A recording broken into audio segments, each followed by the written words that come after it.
risen dead. This may be the last stronghold. Kill him for good this time. For Sparta, brother!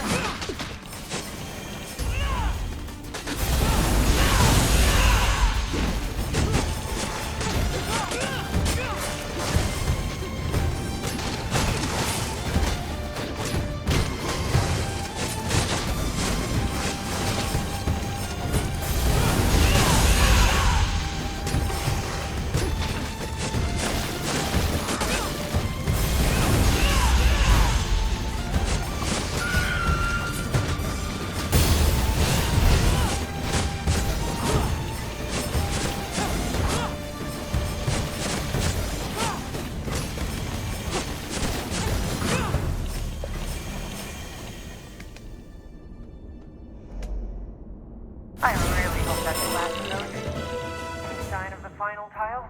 Yes. We shall return it to the mosaic in the sunken agora. What do you think will happen? I don't know. But it's our duty to find out.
brother.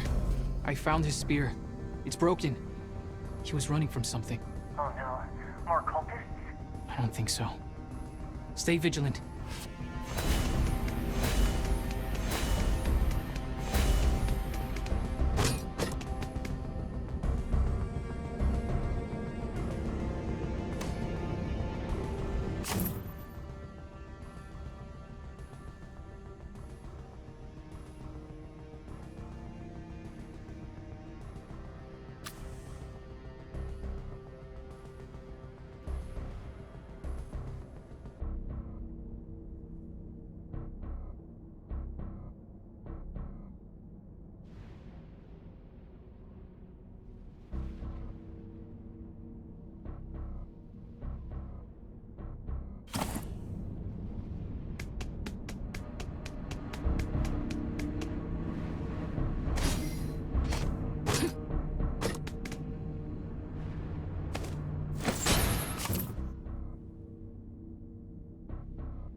Clearing out the graveyards paid off.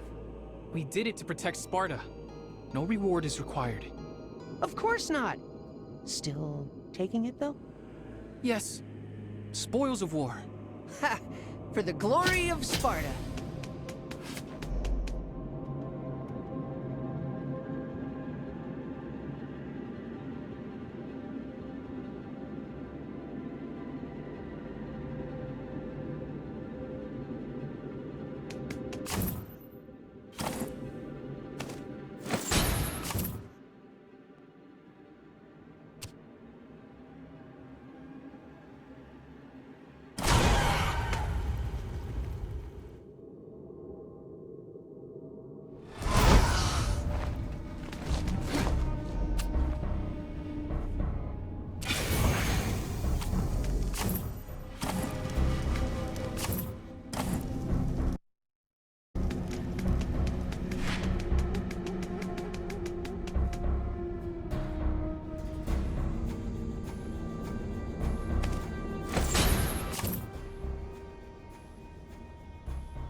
So, I take it Hestia's gifts have proved useful?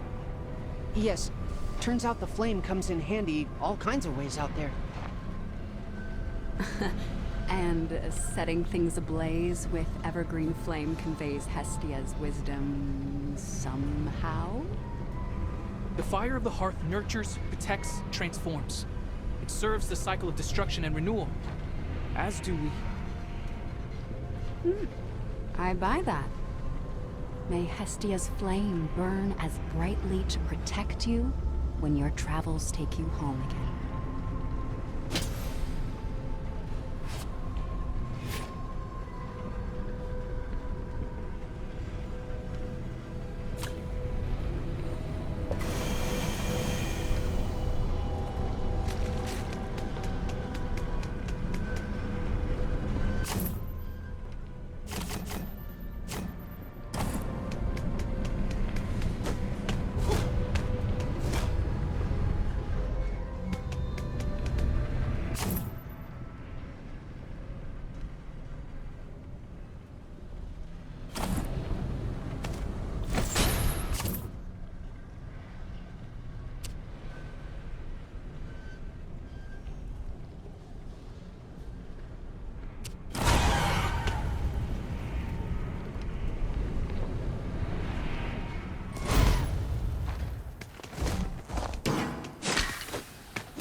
Apollo did his duty for his mother's pride.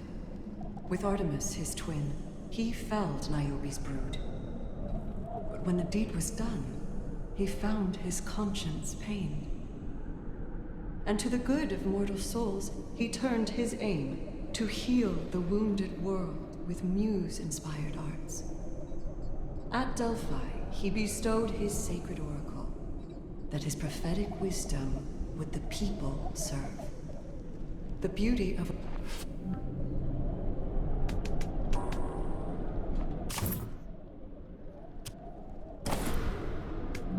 ambitious Ares, firstborn son of Zeus and Hera, who with Athena rivaled for their father's eye.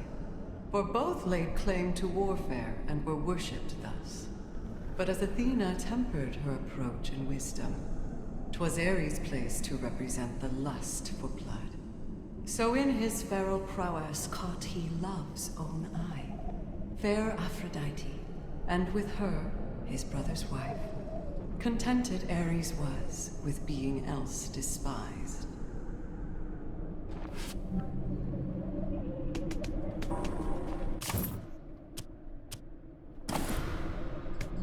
Precocious Artemis, who drew of Titan blood in war while she herself was scarcely Titan-born, protecting Mother Leto with her noble blade.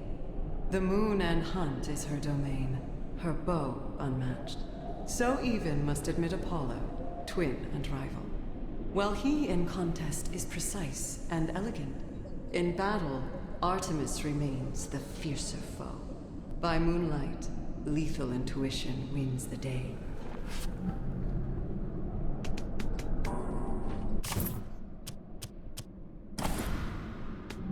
Athena, shrewd and warlike maiden of Olympus. The favorite of Zeus, for motherless she sprang, from him alone, a goddess fully formed and armored. Her duty to Olympus and the good of man, she serves with intellect and courage in its use. Not prophecy, but foresight was her wisdom's gift. As when to Athens she bestowed the olive tree, and in doing so, elevated mortal life.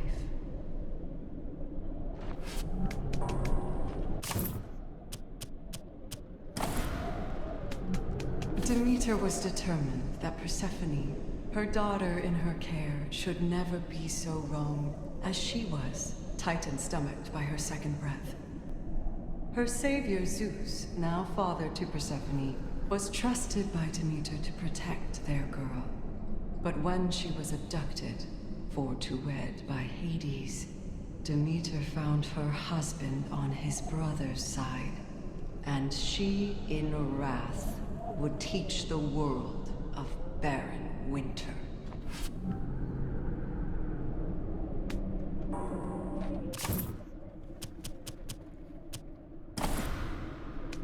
Ebullient Dionysus, double-born of Zeus and Semele, who proved too mortal for his sight.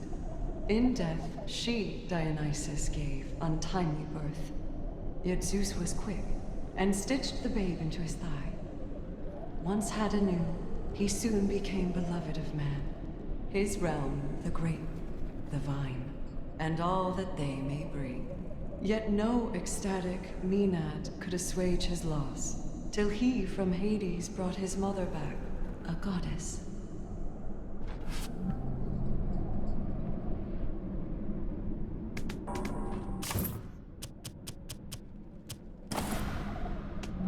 In shadow, unseen, prospers Hades of the dead, whose flesh was monstered in the stomach of his father. Firstborn of Titan Kronos he, and swallowed first. Revenged he would be, as brothers fought as one. Victorious, the underworld was given him, so that his visage would the dead alone torment. And mortal fear and pain would be his only solace, until his brother Zeus would help procure a bride.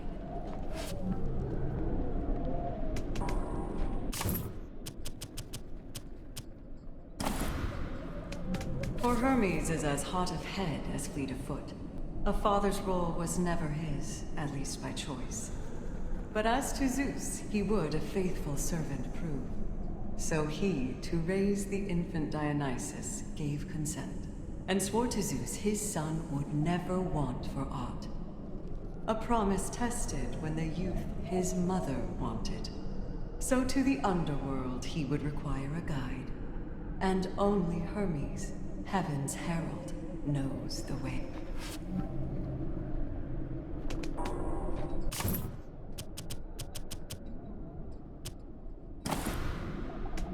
The keeper of eternal fire, veiled Hestia, was courted by Apollo and Poseidon both. When Zeus implored her for a choice, good Hestia spake, "Whichever one I choose, the other threatens war. I choose instead the peace, the home, the hearth, the flame. A virgin sworn shall I become, so witness Zeus. For choosing duty over all, beloved Hestia is in the heart of every Grecian home and...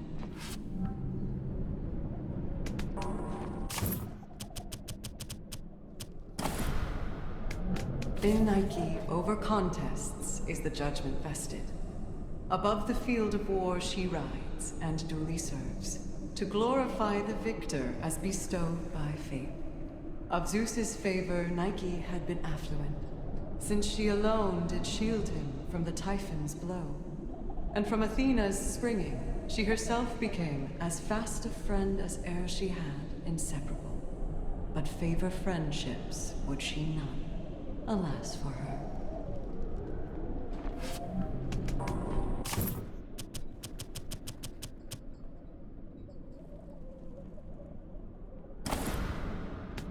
Poseidon, god of weather and the seven seas, to whom Oceanus surrendered his domain, as mighty Zeus the Titan Kronos brought to heel. And but for Zeus his brother, would Poseidon be the utmost power known upon Olympus's mount. Now stands he second place in power and domain. He seldom sits his rightful seat upon Olympus, preferring fair Atlantis, where he is preferred.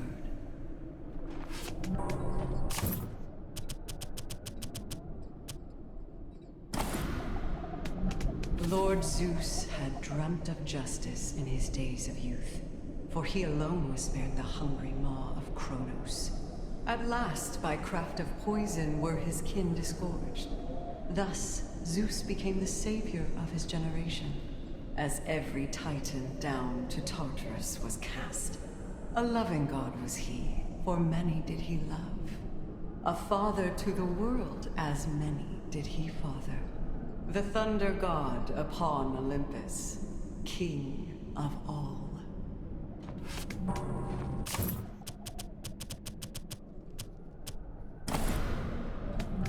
In distant heaven, ether sits above it all, a vast celestial firmament to call his own.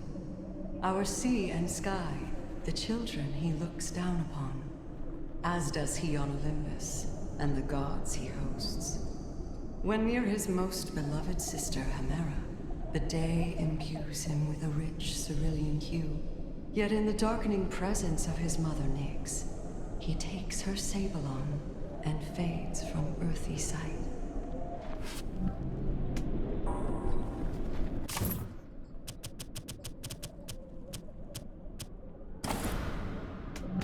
'Twas chaos, first of all, from whence existence sprang. From out her formless void proclaimed primeval life. First Gaia, Mother Earth herself, then followed Nyx, the night, and Hemera the day, and each in turn made offspring of their own, and in due time began to covet power. Thus in chaos melee raged. Combative brethren doused the world with primal blood, till Uranus, the sky, assumed his cruel control.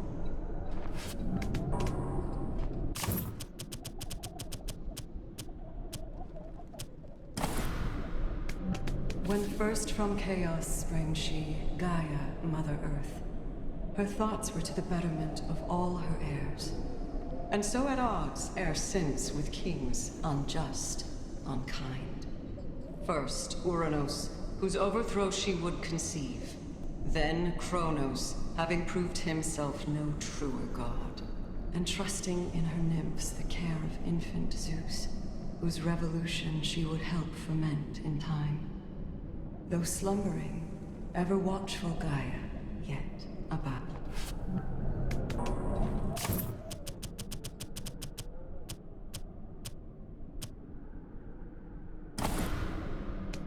Primordial Hemera, embodiment of day, whose brightness issued forth from night, her mother Nyx, and evermore the two have since remained estranged. For anywhere that Hemera may seek her out, so Nyx, by her intrinsic nature, must withdraw. A mother's love, resplendent in a place unseen, unvoiced, unheard, forever drawing out of sight. A never-ending cycle born of fruitless search.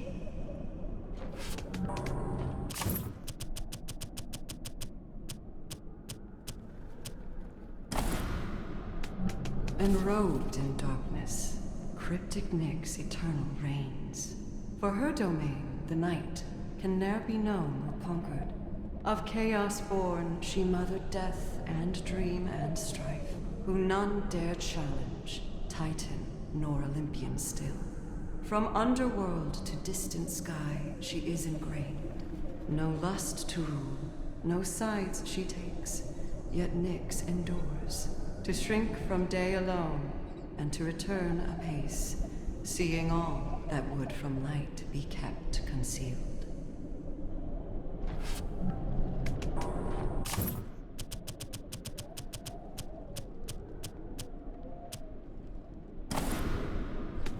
Twas Uranus, the great and cruel, the sky above, who fathered many, trusting none, to all a tyrant. His titans 12 and giant children kept confined to Tartarus, as Gaia would lament, who bore them, until she treated with her last-born titan, Kronos, and did bestow to him a sickle, diamond sharp. With vicious swipe he would emasculate his sire, and thus, with heaven's king o'erthrown, begin his rule.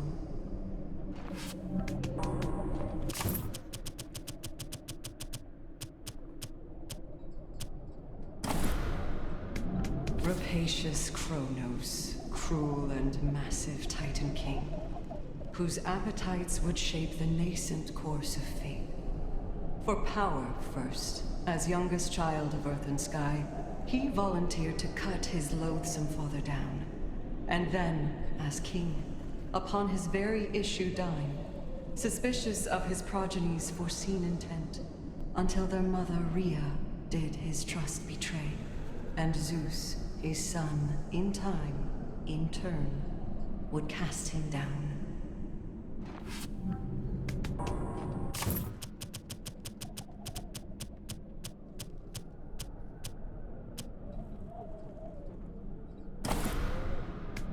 For knowledge and intelligence did Koya stand, though questioned did he not his loyalty to Kronos. And in his fall and shining Mount Olympus's rise, did Koyas find himself in Hades' deepest reach. Yet cleverly he sought escape from Tartarus's grasp. His adamantine shackles filed down o'er time. So fled he to the threshold of the underworld, where hope is crushed in faithful Cerberus's threefold jaw.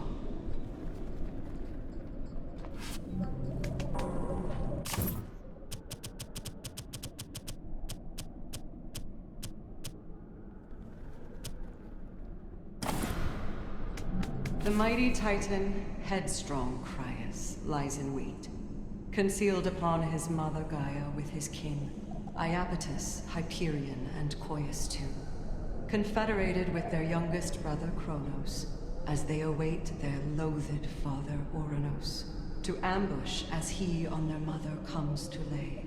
And thus they seize the pillars of the sky together, to bind their wicked sire as he is unmanned.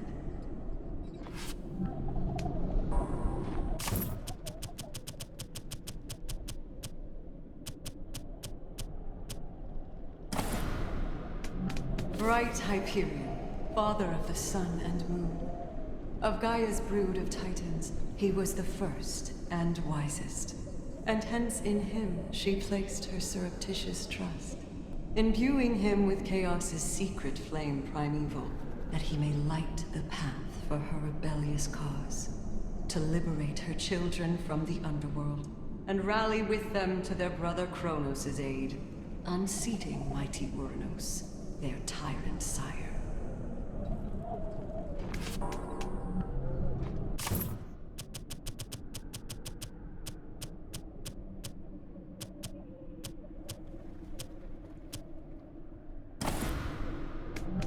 Iapetus, the Titan craftsman, was compelled to realize his vision of a mortal man.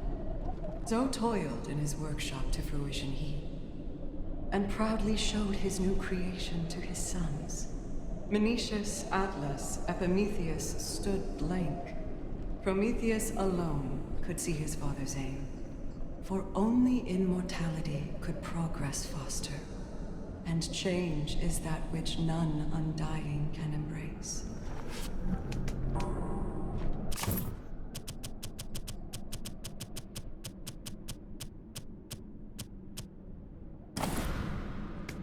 Mnemosyne, the Titaness, could ne'er forget the brazen cruelty of her brother Kronos' rule. So kept she in the company of Olympian gods, and made of Zeus, ambitious, young and proud, a lover. They sired Muses 9, to whom these lines owe thanks. Her memories she lent to serve his righteous treason, yet in their victory was Mnemosyne forgot, cast down the Styx to Tartarus, as Titans all.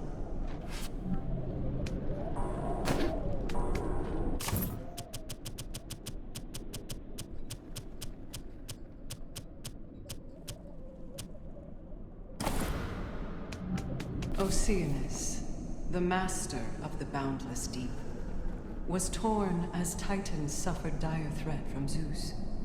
In one ear, Brother Kronos urges bloody war. In opposition, Tethys, once his wife, beloved, to whom the goddess Hera was a foster charge. Perhaps Oceanus marched falsely on Olympus, or did some tide within him simply turn at last? In sacrifice of influence.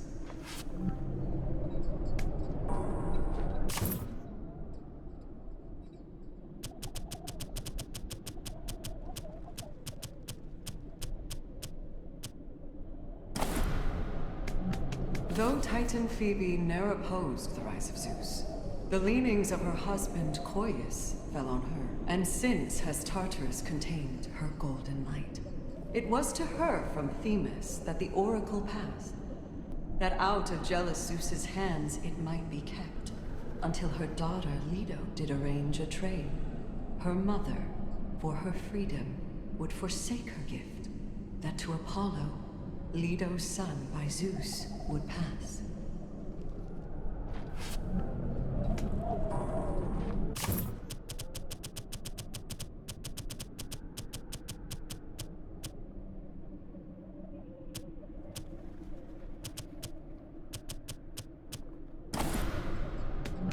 To Rhea, Titan Queen, befell a fateful choice.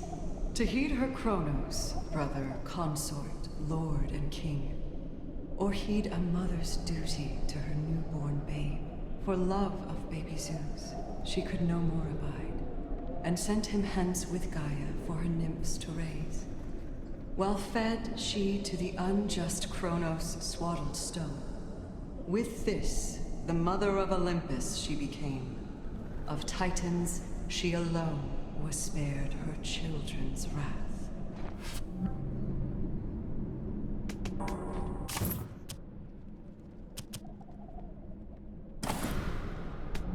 Though Tethys was a fertile river Titan goddess, by her Oceanus a mother millionfold, there was no time she ever felt as duty-bound as when a young Hera came to her from Rhea's hand, delivered fresh from Kronos' gut where she was raised. With this, her brother's wrongs she could no more deny, and pledged to Hera that Olympus would ascend, toward which she would entreat her Titan kin and kind.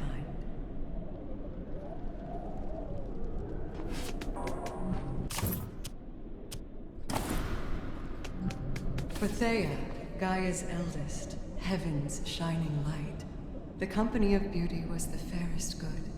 It was from her that treasure took its tempting gleam, and nature's splendor learned to hold the gaze of man.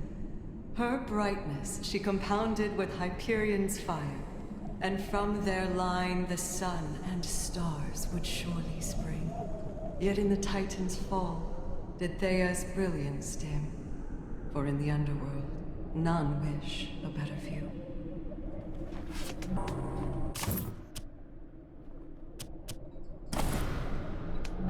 The Titan, Themis, first prophetic oracle, who to her brother Cronus gave she truth in duty, that one among his line would someday end his rule. Thus, unaccepting, would he swallow all he'd father. In Zeus delivered, Themis would a husband find, and hope for justice in the rise of Mount Olympus. Yet calls for mercy of her Titan kind were moot, and Themis too, in time, confining Tartarus claimed.